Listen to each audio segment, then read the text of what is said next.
How to share any app on Play Store to Facebook directly. Hello guys, in today's video I'm going to show you how to share any app from Play Store to Facebook easy and fast. All what you have to do is go to Play Store. Now this is the home page, as you can see right here.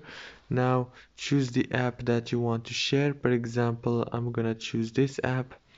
Now all what you have to do is go to the top corner right here and click on those three dots.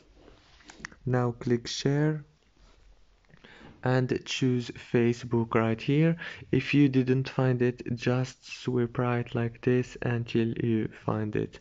If this video was helpful, please don't forget to like and subscribe, and thank you so much for watching until the end.